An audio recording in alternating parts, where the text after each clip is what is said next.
भी एक जुमला है। इंदिरा साहनी के 50% के कैप को ये कैसे हटाएंगे गणना आने के बाद, उसके बारे में कोई बात नहीं कर रहे हैं। अलग अलग योजनाओं में कैसे लाभ मिलेगा उसके बारे में कोई बात नहीं कर रहे हैं।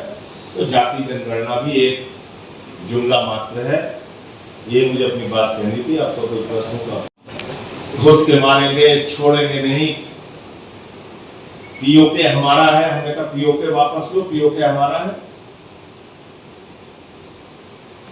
पीओके में आतंकवादियों का केंद्र बना हुआ है, वहां से आतंकवाद को संचालित करता है पाकिस्तान। सैफुल्लाह कसूरी का चार दिन पहले वीडियो आया था, उसने धमकी दी थी हमले की। मैंने पूछा उसका संज्ञान क्यों नहीं लिया आपने? जो लश्कर तैयबा का आतंकवादी है, जो पाक ऑक्युपाइड कश्मीर में रहता है।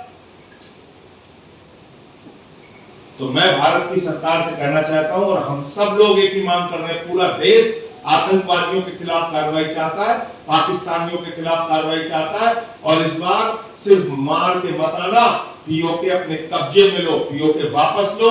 वो आतंकवादियों का केंद्र है, वो हमारा है, और हमने संसद के अंदर उसको वापस लेने का प्रस्ताव पारित किया है 90 के दशक में। उसको वापस लीजिए आप। अब आतंकवादी घटनाओं पे कार्रवाई करने के बजाय बिहार के चुनाव में प्रचार कर रहे हैं, केरल में घूम रहे हैं, हंसी ठिठोली कर रहे हैं आंध्र प्रदेश में प्रधानमंत्री जी। दूसरा विषय जाति जनगणना।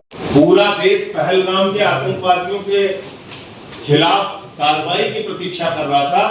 ऐसे समय में जाति जनगणना का झुंझुना लेके आए। जाति जनगणना एक जुमला मात्र है, जाति जनगणना की घोषणा एक झुंझुना मात्र है, इसके अलावा कुछ नहीं है। पहलगाम के मुद्दे से ध्यान भटकाने की कोशिश है और बिहार चुनाव में फायदा लेने की कोशिश है। ना उसकी कोई समय सीमा तय की गई, ना उसके लिए कोई बजट का अलॉटमेंट किया गया, और ना ही जाति जनगणना ये कैसे कराएंगे इसका कोई खाका आपके सामने रखा गया। वो बैसरन घाटी का स्थान खुल गया और 22 अप्रैल को ये घटना हो गई। तो हमने कहा भाई ये आप मजाक कर रहे हैं। 2000 लोग वहां पे उस स्थान पे घूमने चले गए, कहने साहब वो होटल वाले लेके चले गए। हमने कहा ऐसे कैसे लेके चले गए? वो लोग घोड़े पे बैठ के जाते हैं, वो अलग अलग साधनों से जाते हैं, और आपको पता नहीं चला लोग जब चले जा रहे हैं ऐसे स्थान पे जो बंद रहता है। उस मीटिंग से निकलने के बाद जब मैंने पता किया कश्मीर के प्रशासन से, तो ये बात 100% झूठी निकली।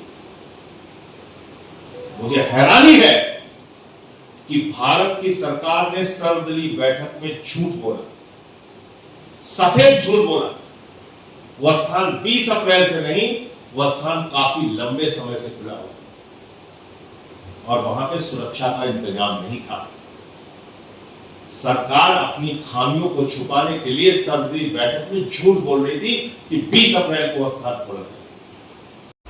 निहत्थे लोग जिनका कोई गुनाह नहीं था, वो पर्यटक के रूप में कश्मीर घाटियों में घूमने के लिए गए थे और उनकी निर्मम हत्या कर दी जाती। किसके द्वारा? पाकिस्तान से पोषित समर्थित आतंकवादियों के द्वारा। और इसके ऊपर जब सर्वदलीय बैठक हुई, मैंने सरकार से प्रश्न किया कि इतनी बड़ी घटना हो गई, आपकी खुफिया एजेंसियां क्या कर रही थी? क्या आपके खुफिया विभाग को पता नहीं था कि पाकिस्तान से आतंकवादी आने वाले हैं? भारत की सीमा में पाकिस्तान का आतंकवादी हथियार लेके 200 किलोमीटर अंदर घुस के आ गया, हमारे लोगों को मार गया और मार के वापस चला गया। और प्रधानमंत्री जी जब मुख्यमंत्री थे तो कहते थे सीमाओं की सुरक्षा केंद्र सरकार के हाथ में है, सीमा के अंदर लोग हथियार लेके आते कैसे हैं, ये जिम्मेदारी किसकी है? मैं पूछता हूं प्रधानमंत्री जी, अब किसकी जिम्मेदारी है? कैसे आगे बोलो?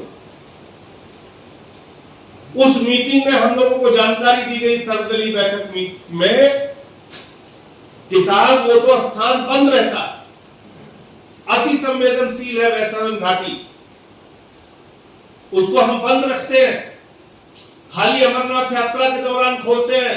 जब खोलते हैं तो वहां सुरक्षा का इंतजाम होता है, जब खोलते हैं तो सेना के जवान वहां होते हैं, पुलिस के जवान वहां होते हैं, सीआरपीएफ के जवान वहां होते हैं। लेकिन 20 अप्रैल को अचानक बिना जानकारी के वो स्थान खुल गया। आप बुद्धिजीवी पत्रकार हैं, इस वाक्य को सुनिएगा। भारत की सरहद फेंका हुआ है, वहां पे टिकट लगता है।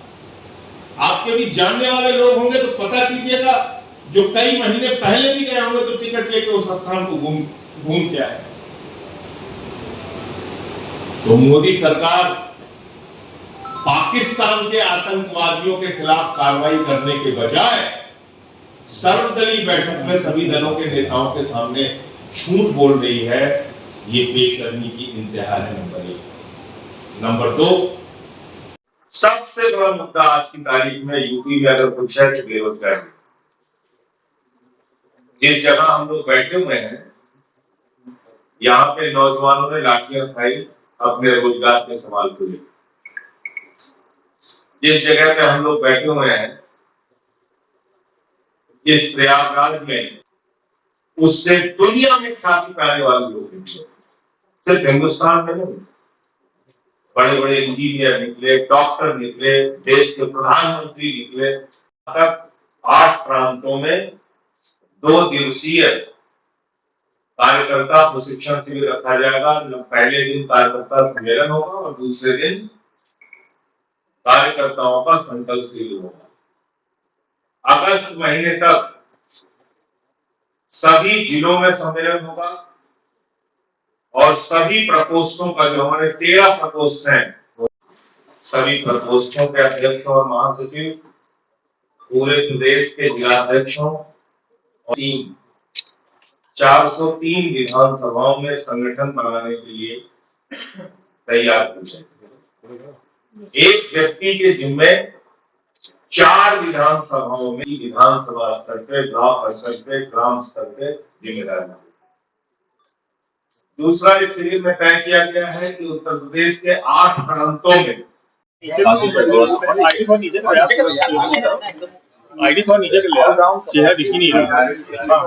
शुरू करें। आज प्रयागराज में आम आदमी पार्टी का 2 दिवसीय संकल्प शिविर चल रहा है। इसमें हम लोगों ने संगठन विस्तार से लेके 8 प्रांतों में जो आम आदमी पार्टी का संगठन है, वहां पे कार्यकर्ता सम्मेलन आयोजित करना, गांव-गांव में संगठन निर्माण करना, जनहित के किसी भी मुद्दे पे हर महीने में एक बार संघर्ष और एक कोई रचनात्मक सेवा का कार्य, ये सब चीजें तय की हैं। इसके अलावा 2-3 जो ज्वलंत मुद्दे हैं उस पर भी बातचीत हुई। पहलगाम पे आम आदमी पार्टी का सीधा मानना है कि वहां सरकार ने सर्वदलीय बैठक को गुमराह किया, झूठ बोला। ये कहा कि 20 अप्रैल को बैसारन घाटी का स्थान खोला गया था, जबकि ये सरासर झूठ है। कई महीनों से वो घाटी खुली हुई है, वहां सुरक्षा के इंतजाम क्यों नहीं थे? खुफिया तंत्र को जानकारी क्यों नहीं मिल पाई? क्यों नहीं उन आतंकवादियों के खिलाफ कार्रवाई हुई? कैसे वो लोग 200 किलोमीटर अंदर आए और हमारे लोगों को मार के चले गए? आतंकवादियों के खिलाफ पूरा देश कार्रवाई चाहता है, आम आदमी पार्टी भी कार्रवाई चाहती है। आप उनको घुस के मारिए, पीओके वापस लीजिए, जो हमारा है, ये हमारी मांग है। दूसरा विषय, जाति जनगणना पहलगाम के मुद्दे से ध्यान भटकाने की एक कोशिश है। एक जुमला मात्र है बिहार चुनाव के लिए।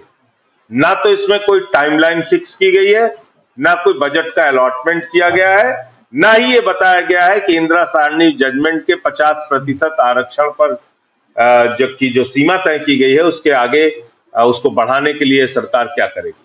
तो कुल मिलाकर ये तमाम मुद्दे हैं। जाति जनगणना भी इनका एक जुमला मात्र है। जहां तक यूपी की बात करें, यूपी में रोजगार, किसानी, महिलाओं की सुरक्षा और इन तमाम सवालों पे लेके आगे हम लोग पार्टी का विस्तार करेंगे और काम करेंगे, ये हमने तय किया। प्रयागराज का तेजी से बढ़ता अखबार, सनसनीखेज घटनाओं का आईना, कशिश मीडिया, हिंदी दैनिक समाचार पत्र, वर्षों से लाखों पाठकों का विश्वास, योग्य और प्रोफेशनल पत्रकारों के साथ सामाजिक उत्थान के लिए कार्यरत, सफलता पूर्वक प्रकाशन के 17 वर्षों से आपके बीच प्रयागराज से प्रकाशित हिंदी दैनिक समाचार। विश्वसनीय खबरों के लिए आज ही जुड़े, बच न पाएगा कोई हमसे छुपकर। कशिश मीडिया की नजर शहर के चप्पे चप्पे पर, भ्रष्टाचार को उजागर करने वाला, जन समस्याओं पर आधारित कशिश मीडिया। समाचार व विज्ञापन के लिए संपर्क करें 9454973605। अपने शहर की ताज़ा खबरों के लिए कशिश मीडिया हिंदी दैनिक समाचार पत्र फेसबुक पेज और यूट्यूब चैनल को सब्सक्राइब करें और बेल आइकॉन जरूर दबाएं।